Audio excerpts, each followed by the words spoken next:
नमस्कार दोस्तों। तो बीपीएससी में आए हुए जीव विज्ञान के प्रश्नों का हम अवलोकन और विश्लेषण कर रहे थे। 100% तक हमने देख लिया है, जिसमें ये देखा था कि जीवन चक्र की दृष्टि से सबसे महत्वपूर्ण जो पौधा का अंग होता है वो पुष्प होता है। अच्छा, एंथोलॉजी के अंतर्गत पुष्प का अध्ययन करते हैं। 101 से देखते हैं। सबसे लंबी जीवित वृक्ष जो है वो सिकोया या रेडवुड की वृक्ष होती है, सबसे लंबी जीवित वृक्ष। और सबसे छोटी कौन सी होती है? तो सबसे छोटा जो होता है एंजियोस्पर्म वुल्फिया होता है। ये दो फैक्ट हो गया इसमें। अच्छा, वैसे ये जो रेडवुड या सिकोआ है तो 115 मीटर से अधिक लंबा होता है ये, जबकि ये सबसे छोटा जो वृक्ष है वो एंजियोस्पर्म वुल्फिया है। ठीक है। यहाँ पर एक विकल्प है यूकेलिप्टस। इक्विलिप्टस, तो इक्विलिप्टस को क्या बोलते हैं? पारिस्थितिकी आतंकवादी बोलते हैं। क्वेश्चन ऐसे बना हुआ मिला है कि पारिस्थितिकी आतंकवादी निम्नलिखित में से किस पौधे की प्रजाति को कहते हैं? तो यूकेलिप्टस को कहते हैं। ठीक है, यूकेलिप्टस। मूल रूप से ये ऑस्ट्रेलिया में पाया जाता है। वैसे भारत में भी नीलगिरी के आसपास मिल जाएगा, और भी कहीं कहीं मिल जाता है ये, तो याद रखना है। अच्छा, क्वेश्चन ये से बना हुआ है कि मुख्य रूप से कहाँ पाया जाता है ये वृक्ष? तो यूकेलिप्टस ऑस्ट्रेलिया के आसपास पाया जाता है। नेक्स्ट देखते हैं, एस्पिरिन है। तो एस्पिरिन एक प्रकार का एंटीपायरेटिक होता है, जिसको ज्वर हारी यानी बुखार को हरने वाला कहते हैं। तो एंटीपायरेटिक है एस्पिरिन। ठीक है, एस्पिरिन एंटीपायरेटिक तो है। इसके अलावा फेनेसिटीन, एटीपायरीन और एमिनोपाइरीन, ये सब सारे भी एंटीपायरेटिक के ही उदाहरण हैं। काम क्या होता है इसका, यूज कब करते हैं एस्पिरिन का? तो ज्वर अवस्था में, नहीं जब बुखार लग जाए तो उस समय हम बॉडी टेम्परेचर को कम करने के लिए उसे पुनः साधारण अवस्था में लाने के लिए हम करते हैं। किसका उपयोग? एंटीपायरेटिक का उपयोग करते हैं, जैसे कि एस्पिरिन हो गया, जैसे कि फेनेसिटीन हो गया, जैसे कि एटीपायरीन हो गया, या फिर एमिनोपायरीन हो गया। अच्छा, ये टेम्परेचर को समान अवस्था में करने के लिए हम एंटीपायरेटिक का यूज करते हैं। अच्छा, टेम्परेचर से याद आना चाहिए एक चीज़ कि हाइपोथैलेमस ग्रंथि होती है कहाँ? मस्तिष्क में। इसका काम भी क्या है? इसका काम भी ताप नियंत्रण करना है। ठीक है, नेक्स्ट देखते हैं, किस वनस्पति खाद्य में अधिकतम प्रोटीन होता है? तो सोयाबीन में सबसे ज़्यादा प्रोटीन होता है, और एमपी जो है यानी मध्य प्रदेश, वो सोयाबीन उत्पादन में शीर्ष राज्य है। तो ये भी याद रखना है, एक फैक्ट है। नेक्स्ट है, अच्छा इसमें लिखा हुआ है कि लगभग 38 से 42% तक प्रोटीन की मात्रा पाई जाती है सोयाबीन में।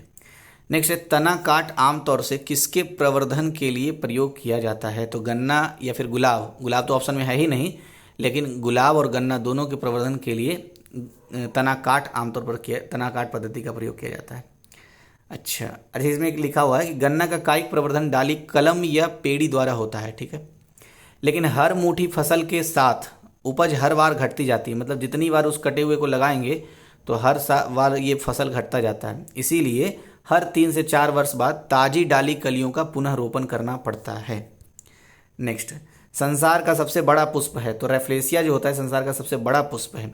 अच्छा, अभी हमने देखा था कि सबसे लंबा जीवित वृक्ष कौन सा है? तो सिकोआ, जिसको रेडवुड भी कहते हैं, सबसे लंबा जीवित वृक्ष है।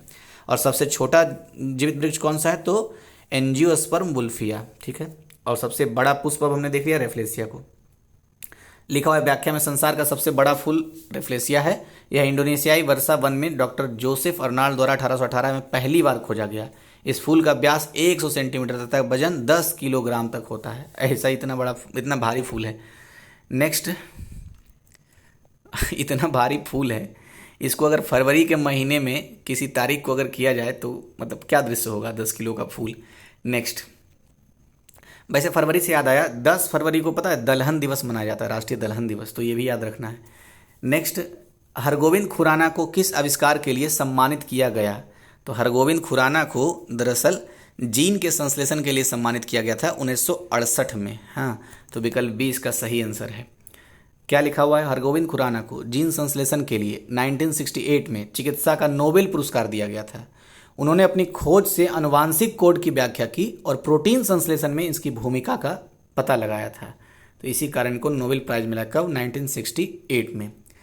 नेक्स्ट देखते हैं, वैसे 1967 से 68 के आसपास भारत में हरित क्रांति का दौर था। तो ये भी एक फैक्ट है इकोनॉमिक्स या फिर एग्रीकल्चर से। नेक्स्ट है, डॉक्टरों द्वारा एनेस्थीसिया के रूप में प्रयोग होने वाली हास्य गैस है। तो नाइट्रस ऑक्साइड। इसमें कई तरह के क्वेश्चन बनते हैं, जैसे आ जाएगा कि हास्य गैस निम्नलिखित में से कौन सा है? तो नाइट्रस ऑक्साइड है। यानी लाफिंग गैस कौन सा है? तो नाइट्रस ऑक्साइड है। डॉक्टर एनेस्थीसिया के रूप में किस गैस का प्रयोग करते हैं? तो नाइट्रस ऑक्साइड का प्रयोग करते हैं, या फिर हास्य गैस का प्रयोग करते हैं। नेक्स्ट, आर्कियोप्टेरिक्स है तो ये जुरासिक युग का सर्व पुरातन पक्षी है यानी कि पंछी वर्ड्स। विकल्प ए इसका सही आंसर हो गया। नेक्स्ट, डॉल्फिन वर्गीकृत किए जाते हैं तो डॉल्फिन स्तनी में वर्गीकृत किए जाते हैं। ठीक है, डॉल्फिन को सोंस या मुस्कान भी कहा जाता है। जो भागलपुर है एरिया, देखिए कुछ फैक्ट को जानते हैं पहले डॉल्फिन से जुड़े हुए। भारत का राष्ट्रीय जलीय जीव है डॉल्फिन। ठीक है, और इसका वर्गीकरण किया जाता है स्तनी वर्ग के जीव में। ठीक है, तीसरा, एशिया का एकमात्र डॉल्फिन अभ्यारण्य भागलपुर में। एशिया का बोल रहा हूँ, भारत का नहीं। एशिया का एकमात्र डॉल्फिन अभ्यारण्य भागलपुर में है और सुल्तानगंज जहांगीरा कहलगांव बटेश्वर तक, मतलब सुल्तानगंज जहांगीरा कहलगांव बटेश्वर तक ये क्षेत्र फैला हुआ है अभ्यारण्य वाला, और 60 किलोमीटर में फैला हुआ है।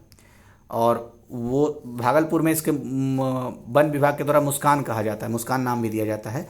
और सोंस, तो बिहार स्पेसिफिक में एक क्वेश्चन हो सकता है कि मुस्कान किसे कहा जाता है, तो डॉल्फिन को मतलब कहा जाता है, पुकारा जाता है। सोंस भी इसका नाम है। 5 अक्टूबर को वैसे गंगा नदी डॉल्फिन दिवस मनाया जाता है, क्योंकि 2010 से इसके संरक्षण का काम चल रहा है, 5 अक्टूबर 2010 से, तो इसीलिए 5 अक्टूबर को गंगा नदी डॉल्फिन दिवस मनाया जाता है।